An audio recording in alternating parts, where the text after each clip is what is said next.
Bonjour à tous, il est midi, voici les titres de votre journal. La situation sanitaire est alarmante, le nombre de contaminés a dépassé les 1800. 15 personnes ont perdu la vie hier à l'hôpital de Bni Messous. Les personnes non vaccinées représentent des complications qui nécessitent parfois la réanimation.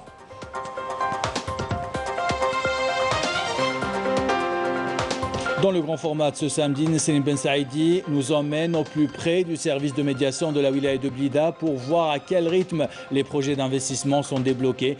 Nous verrons 3 exemples concrets d'investissements qui souhaitent ou d'investisseurs qui souhaitent avoir des autorisations permanentes pour développer leurs projets.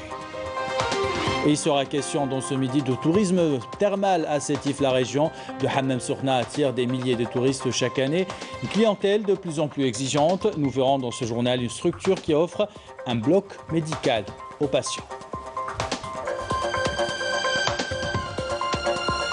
Voilà pour les titres, bienvenue à tous. On entame ce journal par la situation sanitaire avec un nombre de contaminations toujours à la hausse depuis plusieurs jours. 1855 nouveaux cas de contamination ont été détectés hier.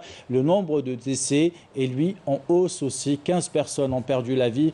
En revanche, 799 personnes ont été guéries. Et les hôpitaux sont pris d'assaut par des patients pour réaliser leurs tests PCR. À Bni Messous, les personnes non vaccinées représentent des cas graves qui nécessitent parfois une réanimation. Ces malades, tout comme le personnel de santé, appellent les citoyens à la plus grande vigilance. Reportage de Ali Slimani, commentaire signé Camille Mellel. La courbe des contaminations poursuit sa courbe ascendante. 1855 cas ces dernières 24 heures.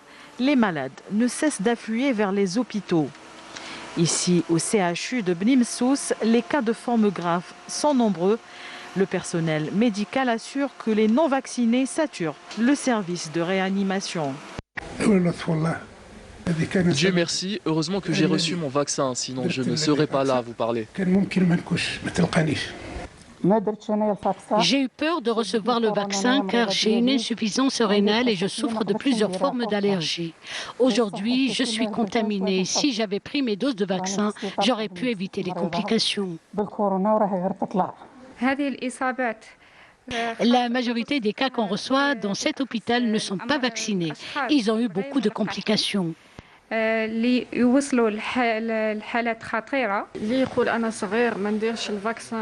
Nombreux ceux qui pensent qu'ils sont jeunes et qui n'ont pas besoin d'être vaccinés. Je vous dis que c'est faux. Même si vous êtes jeune, vous pouvez développer des formes graves et contaminer votre entourage. Le rythme des contaminations au Covid-19 ne faiblit pas. Passé la vague du variant Delta, les services de réanimation s'interrogent. Quel sera l'impact réel de celle d'Omicron? J'ai ressenti quelques symptômes et je me suis rapproché de cet hôpital pour faire le test. Pour ma part, j'ai fait mon vaccin. Il faut être plus vigilant, la situation est alarmante. Actuellement, nous avons réquisitionné 10 services pour recevoir les malades Covid positifs. Pour l'oxygène, Dieu merci, il est disponible.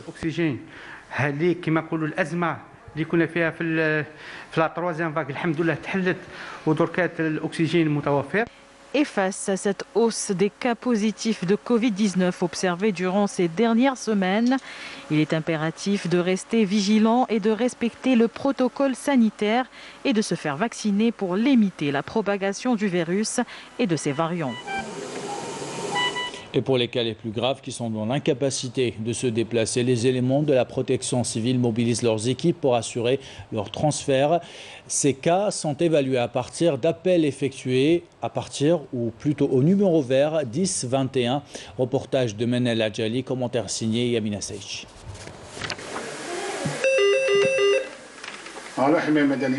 Nous sommes au poste de contrôle de la protection civile, sollicité sur le numéro vert 1021. 24 heures sur 24 et 7 jours sur 7, les agents de la protection civile s'adaptent et assistent les cas graves atteints de Covid-19. Mon frère fait de la fièvre depuis 2 jours. En plus de la toux et des vomissements, nous avons soupçonné une atteinte au Covid. J'ai décidé d'appeler la protection civile sur le numéro d'urgence, le 1021. D'ailleurs, ils sont arrivés très vite.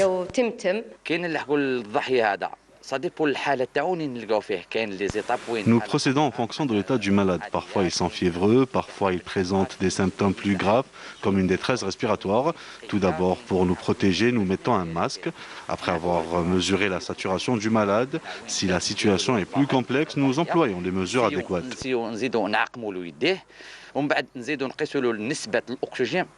Une procédure appliquée à chaque intervention dans le strict respect du protocole sanitaire, et ce pour éviter toute contamination et propagation du virus.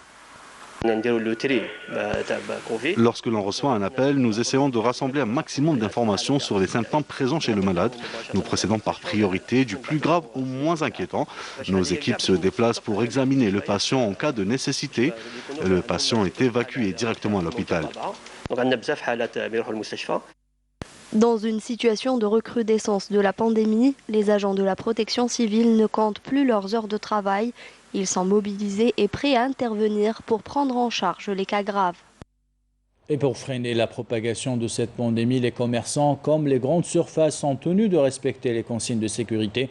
Notez bien la prise de température, la mise à disposition du gel hydroalcoolique et le port du masque sont obligatoires aussi bien pour les clients que pour les employés. Ces consignes sont-elles respectées? Réponse dans ce reportage à Alger, signé Lamia Boudbouda. Ces agents sont mobilisés depuis ce matin. Leur mission, veiller au respect du protocole sanitaire dans cette grande surface. Oui, nous veillons au respect du protocole sanitaire. Nous avons vraiment peur pour nos clients. À l'entrée, nous avons un thermomètre pour contrôler la température. Vous savez que l'État a instauré un système, un protocole sanitaire que tout le monde doit respecter. Le port des bavettes, l'utilisation du gel, la vérification de la température à l'entrée et la distanciation sociale. Désormais, les grandes surfaces sont privilégiées pour beaucoup de consommateurs pour une simple raison. Les gestes barrières sont souvent respectés. Suite aux gens qui sont présents pour vérifier que ce soit la température, que ce soit bavette, donc c'est vraiment strict par rapport à d'autres endroits. Bien sûr, pour un citoyen, c'est vraiment rassurant de voir toutes ces mesures de sécurité et de distanciation. Donc quand on voit ça, on est rassuré, on vient dans un endroit pareil pour faire nos achats, c'est ça. ولازم نحملوا معنا المعقم باش نحميو نفسنا من كورونا خصوصا انه الاصابات ارتفعت وهكا لازم نقدروا نحميو نفسنا ونحميو عائلتنا. Je fais le gel, je mets le masque parfois même si je le supporte pas beaucoup. Nous avons accompagné ces agents chez ce magasin de vente de vêtements où nous avons constaté le respect de la distanciation sociale et des gestes barrières. Première des choses, le port du masque est obligatoire. Deuxièmement, si le nombre des clients est élevé, on les prie d'attendre dehors. Aussi, dans les caisses, les marqueurs sont apparents pour permettre l'application de la distanciation sociale. Aussi, la présence du gel hydroalcoolique au niveau des caisses est assurée. Les agents du contrôle de la qualité et de la répression des fraudes ne perdent pas de vue leur mission principale, celle de vérifier l'étiquetage et le prix des articles. Destination Paris maintenant pour vous parler de la mission de la commission interministérielle qui essaye de résoudre les problématiques structurelles et juridiques auxquelles est confrontée l'école internationale algérienne de France. La commission est arrivée à Paris en début de semaine. Elle se penche sur le rapport réalisé par le groupe ad hoc lancé par l'ambassade d'Algérie en France en novembre 2020 qui fait état d'une situation ubuesque. Notre ambassadeur en France, Mohamed Ankar Daoud, a relevé ces contradictions lors de cette réunion correspondance de Paris signée Afef Blouchette. Ubuesque, kafkaïen, injuste et pratique servile, c'est le constat fait par l'ambassadeur d'Algérie en France dans son allocution face à l'ensemble du personnel de l'école internationale algérienne, en énumérant les anomalies rapportées par le groupe de travail ad hoc chargé de lister les difficultés qui entravent le bon fonctionnement de l'école et qui engendrent des situations conflictuelles à répétition depuis plusieurs années. Il y a d'abord le clivage entre enseignants, primaires, secondaires, lycées, et il y a aussi les autres difficultés qu'affronte le corps enseignant et notamment cette différence de salaire. Je pars du principe qu'à diplôme égal, ancienneté égale, expérience égale, il faut qu'il y ait un salaire égal. Et parmi les solutions proposées, c'est l'adoption d'une grille salariale pour l'ensemble du personnel sur la base des rémunérations appliquées dans le secteur de l'éducation nationale en France et la généralisation des contrats à durée indéterminée. Les contrats qui vont se faire, c'est des contrats en fonction de la réglementation française parce qu'ils sont applicables au sol français. Et donc la relation avec l'Algérie, c'est beaucoup plus la contenance pédagogique, c'est-à-dire que c'est des contrats qui vont régler donc, les questions pédagogiques de l'école. Une démarche qui se veut juste, bien qu'elle ne fasse pas l'unanimité parmi le corps des enseignants, tant l'anarchie qui régnait au sein de cette institution avait engendré des cas particuliers. Pour autant, l'idée est de ne pas réparer une injustice par une autre, a insisté l'ambassadeur Antar Daoud et les membres de la commission interministérielle à ses côtés. Méthodologie axée sur l'intérêt de l'élève et de l'enseignant et de tout le personnel, pas uniquement. On ne vise pas une catégorie donnée. Ce qui nous intéresse, c'est de régler, parce que c'est une commission de solutions. Dans un autre registre, l'école internationale algérienne se voit réattribuer un local confisqué dans le passé. Il s'agit de l'hôtel particulier de la rue des Eaux dans le 16e arrondissement de Paris et qui sera mis à la disposition des élèves du secondaire. Une réattribution qui entre dans une démarche plus globale de faire profiter aux institutions et entreprises publiques algériennes de sièges en France. Ainsi, l'ancien siège du consulat algérien dans le 16e arrondissement de Paris abritera Air Algérie notamment. Un appartement dans le 8e arrondissement abritera le siège de la télévision nationale, tandis que la Grande Mosquée de Paris a bénéficié de 2 sièges d'ex-consulats, l'un à Nanterre et l'autre à Vitry. Dans le grand format de ce week-end, on vous emmène à Blida où les services de la médiation de la wilaya traitent les dossiers bloqués depuis plusieurs années. Sur 30 dossiers d'investissement bloqués, 13 ont reçu une réponse favorable, 4 ont déjà été débloqués. Nous allons découvrir dans ce reportage 3 exemples. Mais ces investisseurs ne sont pas tout à fait rassurés car ils souhaitent avoir désormais le permis, ils doivent recevoir le permis, un permis permanent. Reportage signé Nessim Ben Saïdi. Il s'appelle Moukdad Abed et il est spécialisé dans le domaine des services à Blida. Il y a un mois, ce jeune investisseur a bénéficié de son permis d'exploitation pour lequel il a dû attendre 5 ans. J'ai créé un complexe sportif avec ses différentes infrastructures conformes aux normes internationales. J'avais beaucoup de contraintes, notamment pour obtenir mon permis de construction. Il y avait aussi un blocage au niveau de l'entreprise Sonalgaz. À chaque fois, j'avais des blocages bureaucratiques à différents niveaux. Un investissement de 5 milliards de dinars qui devra permettre la création de plusieurs emplois au profit des jeunes de la région. Notre club sportif propose plusieurs disciplines et loisirs comme la natation, le football, basketball, volleyball, fitness, musculation et tennis de table. Une fois opérationnel, il emploiera quelques 54 personnes dans un premier temps et pourra arriver jusqu'à 120 employés.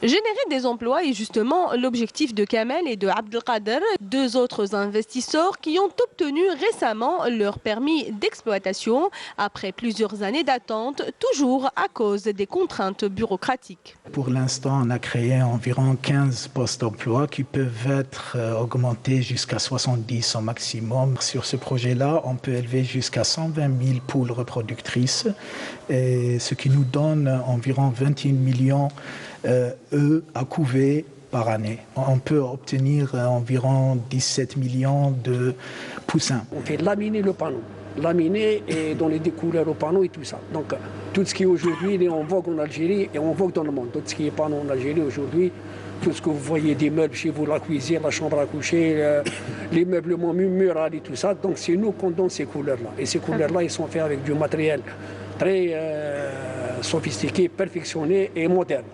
Donc nous, on a eu cette idée de faire cet investissement. Et bien, alhamdoulilah, l'investissement elle est là, on va démarrer, on va commencer par 50-60 employés, peut-être on va arriver jusqu'à 75-80 employés. Depuis la tenue de la conférence nationale sur la relance industrielle en décembre dernier, plusieurs projets ont été débloqués au niveau des services de la médiation de la République de la wilaya de Blida. Ce bureau traite quotidiennement des dizaines de dossiers d'investissement de plusieurs secteurs. Nous comptons plus de 39 dossiers d'investisseurs en difficulté, dont 13 en attente d'une réponse favorable. 4 dossiers sont déjà débloqués au niveau de la wilaya de Blida. Malgré la levée des restrictions sur leurs projets, certains investisseurs ne cachent pas leurs inquiétudes et pour cause, le permis délivré reste temporaire. Notre autorisation pour nous et pour tout le monde aujourd'hui, parce que l'autorisation, elle est bien sûr, elle est temporaire, elle n'est pas définitive. Mais je pense que maintenant, l'implication, elle est de haut. L'implication pour ces autorisations, ils sont par le Premier ministre, le Président de la République, l'IOLU qui s'implique. Selon les dernières décisions du Président de la République, cette autorisation donne le droit aux investisseurs de commencer immédiatement l'exploitation de leurs projets tout en réglant les contraintes administratives de manière progressive. Moi, je compare ça à un film à séquence. Vous qui êtes dans les médias, un film à séquence. Il y a un début, il y a une fin. La fin, c'est la mise en exploitation. Et là, on doit remonter. S'il y a un problème lié un peu à l'environnement, qu'on lui trouve solution. S'il y a un problème de permis à modifier, qu'on lui trouve la solution. S'il y a un problème de permis qui n'est pas délivré du tout, qu'on lui trouve la solution. Si l'unité est assise sur un terrain agricole, il avait demandé donc, au ministère de l'Agriculture de procéder au déclassement du terrain. Donc on remonte la filière jusqu'à l'amont, jusqu'à l'idée, jusqu'au projet. L'essentiel pour nous, c'est de voir cette unité enfin produire. Il est à noter que près de 500 projets d'investissement sur un total de 787 ont pu voir le jour, une démarche susceptible de générer plus de 40 000 emplois. Tourisme à présent, avant de vous parler de tourisme thermal, à Sétif, on vous propose de découvrir les infrastructures hôtelières à Annaba. La ville draine, comme vous le savez, des centaines de milliers de touristes chaque année, surtout pendant la saison estivale. Ces touristes pourront bientôt séjourner dans un complexe touristique flambant neuf à Sidi Amar, un projet privé des frères Gouri. Commentaire signé Amali Seritira. Nous sommes à Annaba, une wilaya au potentiel touristique exceptionnel. Un secteur qui pourrait contribuer à impulser une économie de toute une région. Les frères Gouri l'ont bien compris. Ils ont relevé le challenge et décidé d'investir dans ce domaine générateur de richesse. Grâce à leurs efforts, un complexe aquatique sera bientôt implanté dans la commune de Sidi Amar.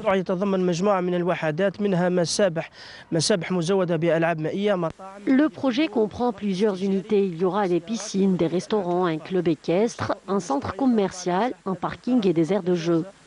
Le terrain est de 3 hectares. Les travaux ont dépassé 80%. Nous tenons à recruter des jeunes de la région et on compte également faire de ce complexe un pôle touristique par excellence d'ici l'été prochain. Les travaux de ce projet d'envergure ont atteint un niveau très avancé grâce aux facilitations accordées à ces jeunes investisseurs, notamment après les instructions données par le président de la République pour promouvoir le secteur du tourisme et de l'artisanat. Le président de la République a décidé d'accorder des facilitations pour promouvoir l'investissement dans ce domaine. Cela reflète l'orientation vers la relance économique et garantira des postes d'emploi aux jeunes. Nous, on aimerait exploiter cela pour participer au développement économique du pays. Un investissement pourrait à long terme apporter gros aux deux investisseurs et qui contribuerait à faire connaître les potentialités de toute la région pour les voyageurs.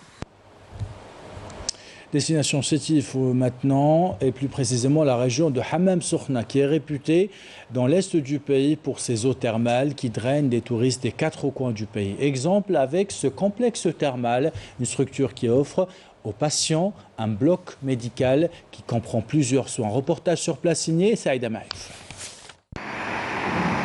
Le complexe thermal Hadj Azem, dans la localité de Hammam Soukhna au sud-est de Sétif, offre aux curistes et visiteurs l'occasion de profiter des eaux thermales sulfatées, chlorurées et sodiques à 42 degrés à des fins thérapeutiques, car réputées pour soulager nombreux maux, notamment dermatologiques et articulaires.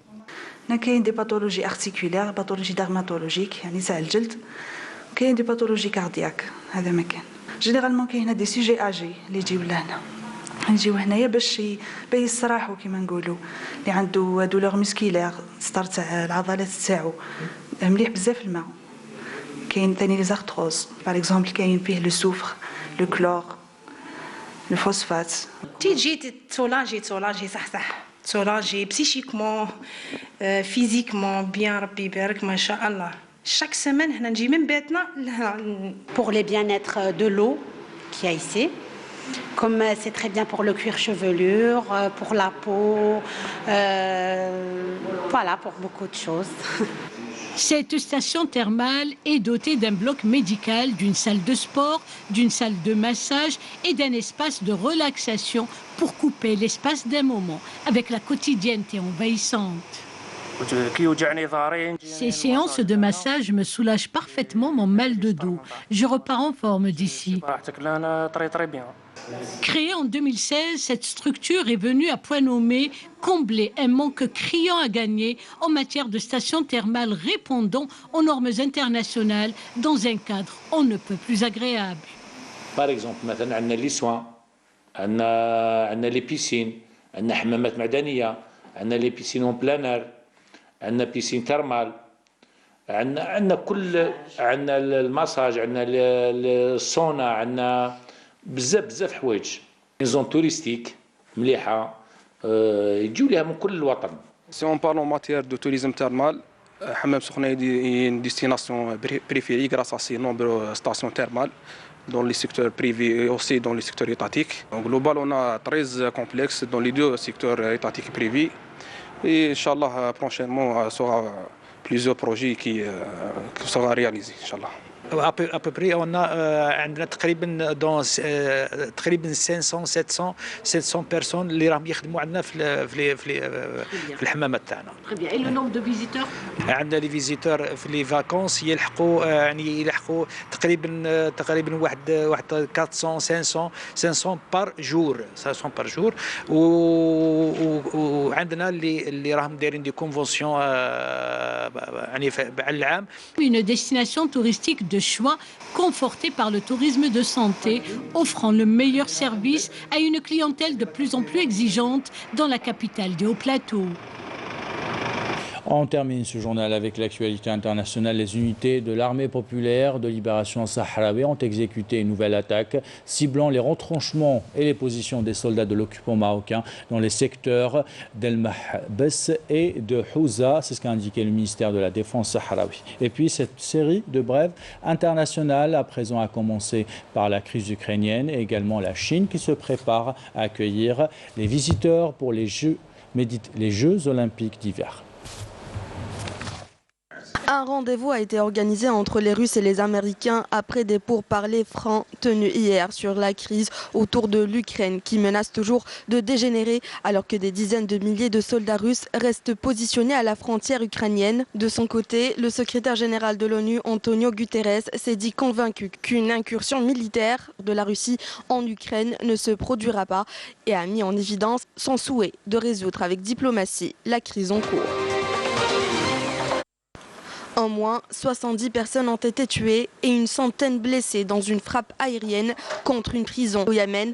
Une attaque prétendument menée par la coalition sous commandement saoudien. Cette dernière a démenti toute implication dans cette attaque.